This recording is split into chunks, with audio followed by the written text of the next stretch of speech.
India एक ऐसा देश है जो अपने ट्रेडिशन को, अपने कल्चर को बहुत अच्छे से फॉलो करता है, अपने ट्रेडिशन से बहुत ज़्यादा जुड़ा हुआ है।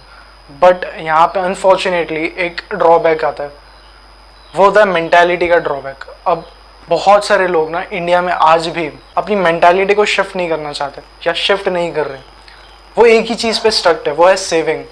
देखो, सेविंग एक हद तक का ठीक है, extent of the emergency fund, उसके आगे आपको चीज़ें एक्सप्लोर करनी चाहिए।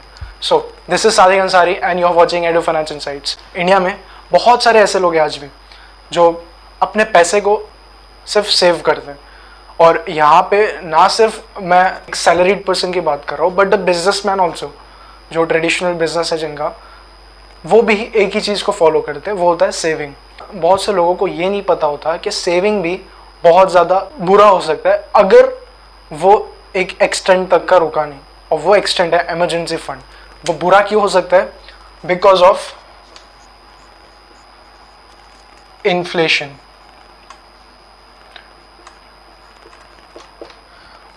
अब यहाँ पे एक चीज़ अच्छे से समझो कि आपका पैसा चाहे तिजोरी में पड़ा हो 1 लाख रुपए एग्जाम्पल के तौर पे, या बैंक में पड़ा हो जहाँ पे उसको 3% सेविंग अकाउंट में मिल रहा है, क्या फ़र्क पड़ेगा? इन्फ्लेशन जो है वो बढ़ रहा है।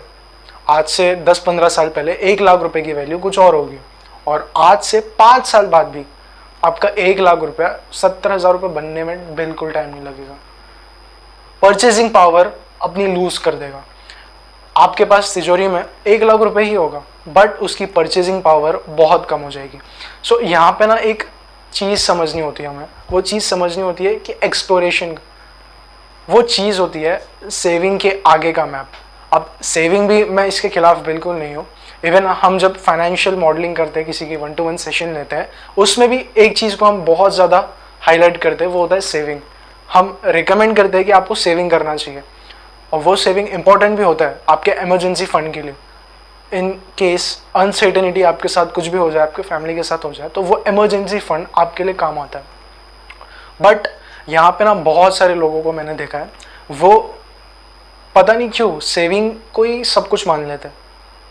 अब वो इस तरीके से क्यों? क्योंकि उनके पहले की जनरेशन और उनके पहले की जनरेशन चीज़ें समझ नहीं पाए। बट अनफॉर्चुनेटली ये बहुत बुरी चीज़ है। अगर इस तरीके से चलता रहा तो अभी मैं बहुत सारे लोगों को देखता हूँ, इवन इंडिया में परसेंटेज की अगर बात करूँ ना मैं, तो ये सेविंग वाला कल्चर जो है ना, ये बहुत ज़्यादा है। इसके आगे का एक्सप्लोरेशन किसी को भी नहीं है। और अमेरिका में, कोई भी फॉरेन कंट्री में चले जाओ, वहाँ पे 14 साल का 15 साल का बच्चा भी इन्वेस्ट करता है। इवन आज भी हमको ऐसा बोला जाता है कि सेव करो, लेकिन आपने देखा होगा जो ज़्यादा सेव करते हैं ना, यानी जो सिर्फ जमा करते हैं, उसको कोई काम पे नहीं लगाते पैसे को, वो पैसा सिर्फ बैठा रहता है, तो वो पैसा भी, उसकी वैल्यू बैठ जाती है। अगर सच में सेविंग ही सब कुछ होता ना, तो आज 90% इंडियंस अमीर होते। इन्फ्लेशन की अगर बात करें ना, तो वो बढ़ ही रहा है, कम होने का नाम नहीं ले रहा है, और आगे भी तरीके से महंगाई बढ़ेगी। आज लोगों की सैलरी लाखों रुपए में, लेकिन उन्हें फिर भी चीज़ें एक्सपेंसिव लगती है। वो क्यों? इन्फ्लेशन की वजह से। आज लोग सेव भी बहुत करते हैं, लेकिन आज से 5 साल बाद उस सेविंग की वैल्यू भी बहुत कम होने वाली है इन्फ्लेशन की वजह से। ये सारी चीज़ें होती है जो आपकी सेविंग को और उसको फिर डीवैल्यूएशन में धकेल देता है। यहाँ मैं 2 लोगों की मेंटालिटी को हाईलाइट करूँगा, जो कि मेरा पर्सनली ऑब्जर्वेशन रहा है इन दोनों को लेके। सबसे पहले जो लोग होता है ना,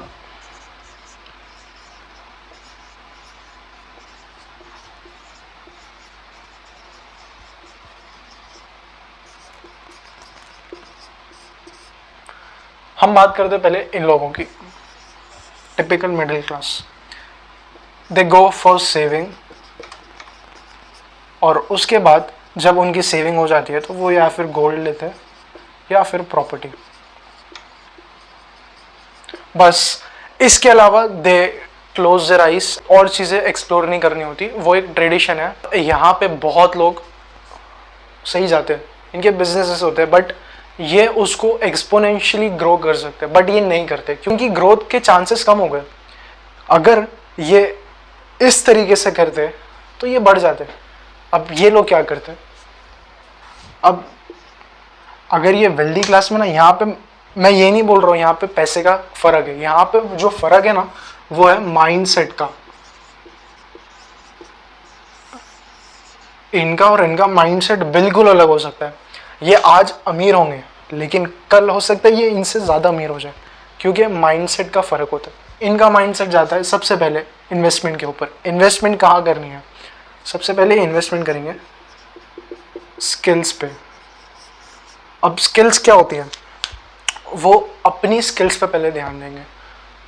आज लोगों को कंपनी का ROI निकालना जानना होता है कि इसका एप्पल का ROI कितना है, इंडियन कंपनी का ROI कितना है, but they forgot about their ROI, return on investments on their own skills. तो यहाँ पे क्या होता है ना, यहाँ पे ये जो लोग होते हैं, ये माइंडसेट के जो लोग होते हैं, ये अपने ऊपर एक्सपोनेंशियली ध्यान देते हैं। ये अपनी स्किल्स को बेटर बनाने की कोशिश करते हैं, बेटर करने की कोशिश करते हैं, और उससे इनको फिर ग्रोथ मिलती है। अब उस ग्रोथ का ये क्या करते हैं? स्किल से इन्होंने बनाया पैसा। ये एक चेन रूल को फॉलो करते हैं बेसिकली। अगर मैं बात करूं ना कि टिपिकल वे में बुकों में लिखा है बस वही करो, ऐसा बिल्कुल नहीं है। ये टेक्नोलॉजी को भी इवॉल्व करते हैं अपनी डेली लाइफ में, और उसी से अपनी स्किल्स को अपडेट करते हैं। अब यहाँ से इन्होंने पैसा बनाया, अब ये उसको बिजनेस में लगाएंगे। अब क्योंकि इनके पास स्किल ऑलरेडी है, अब ये स्किल से बिजनेस में लगाया, अब उससे ये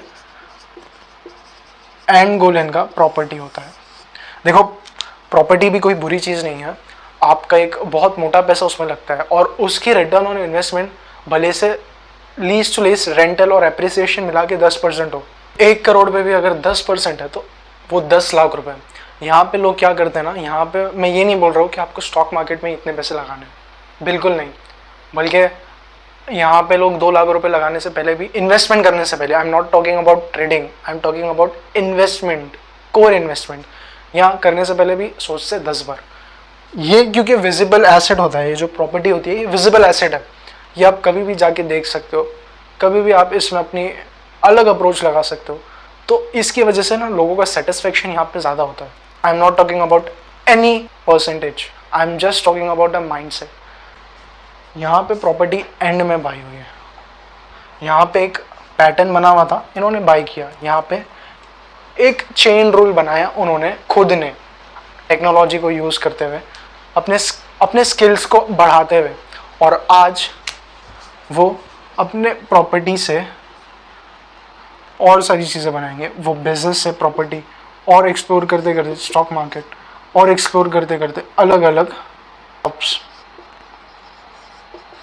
मैंने मोस्ट ऑफ द इंडियंस को देखा है कि वो सिर्फ अपने स्किल्स को बढ़ाने पे ध्यान नहीं देते, वो सिर्फ अपने सेविंग को बढ़ाने के ऊपर ध्यान देते, और फिर उस सेविंग से एंड टू एंड गोल वो यहाँ आ जाते। ये तो सिर्फ एक एसेट क्लास है भाई। ये एसेट क्लास, इसने अच्छा रिटर्न दे दिया तो वो मूव करेगा कहीं दूसरे एसेट क्लास में। ये नहीं सोचेगा कि वहाँ क्या होना है, यहाँ क्या होना है। इसके पास नॉलेज नहीं थी, इसने क्या किया, 1 या 2 जगह पे अपने पैसे को अटका दिया। स्टॉक मार्केट क्या है, मैं आपको वो सिंपल वे में समझाता हूँ। अब ज़्यादातर लोगों को ऐसा लगता है कि स्टॉक मार्केट है ना बहुत ज़्यादा कॉम्प्लिकेटेड चीज़ है, बट ऐसा बिल्कुल नहीं है, बहुत ज़्यादा सिंपल चीज़ है। आपकी बड़ी बड़ी कंपनीज़ में होल्डिंग्स होती है।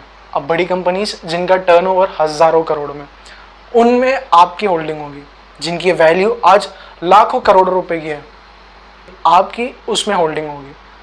अब जब मैं स्टॉक मार्केट की बात करता हूँ, स्टॉक मार्केट में बहुत सारी चीज़ें, उसमें म्यूचुअल फंड्स भी है, ETF भी है, स्टॉक्स भी है, ट्रेडिंग भी है, इंट्राडे भी है, FNO भी है, बहुत सारी चीज़ें, इंस्ट्रूमेंट्स है बहुत सारे। अब आपको इन्वेस्टिंग में जाना है तो आपको इन्वेस्टिंग में भी अपना गोल डिसाइड करना है। अब ये चेन को हम समझते हैं। इसने पहले अपने स्किल्स पे ध्यान दिया, इसका गोल था उससे पैसा बनाना, उससे गोल था बिजनेस, उससे था प्रॉपर्टी। अब ये इसका रोटेशनल हो जाएगा, ये साइकिल रोटेशनल हो गई है अभी इसकी। अब जब मैं सिर्फ इन्वेस्टिंग की बात करता हूँ सेविंग के बाद, तो वो अभी क्या होना चाहिए, ये अप्रोच है जो आपको कंसिडर करनी चाहिए as per my rule. Even आप इसमें भी देख रहे हो तो आप एक डाइवर्सिफिकेशन के तौर पे ये क्लास भी देखो, जो कि है स्टॉक मार्केट, एसेट क्लास से स्टॉक मार्केट। ये जो स्टॉक मार्केट होता है ये अच्छे रिटर्न तो प्रोवाइड करता है, इसमें कोई डाउट नहीं है, लेकिन इसमें थोड़ी बहुत नॉलेज होना बहुत ज़्यादा ज़रूरी है। मैं ये नहीं बोल रहा हूँ कि आपको सेविंग के बाद सारा पैसा इसमें लगाना है, ये आपका एसेट का एक एलोकेशन हो सकता है। हो सकता है आप सेविंग आज कर रहे हो इतनी की, आप सेविंग करो 30%, फिर आप डालो 20% स्टॉक मार्केट में, और फिर आप डालो 50% अपने बिजनेस में या अपने प्रॉपर्टी के लिए या गोल्ड में, कहीं पे भी डालो आप, but you have to bifurcate your left over capital in a manner that you are getting extra returns in futures and you're getting your capital appreciation better way. So ये कंसिडरेशन में लेना ज़रूरी है। आप किस तरीके से म्यूचुअल फंड को लेना है, ETF किस तरीके से लेने हैं, स्टॉक्स किस तरीके से लेने हैं, ये सारी एनालिसिस हम इस चैनल पर डालते हैं और इस चैनल पे आपको हर एक डिटेल वीडियो मिल जाएगा।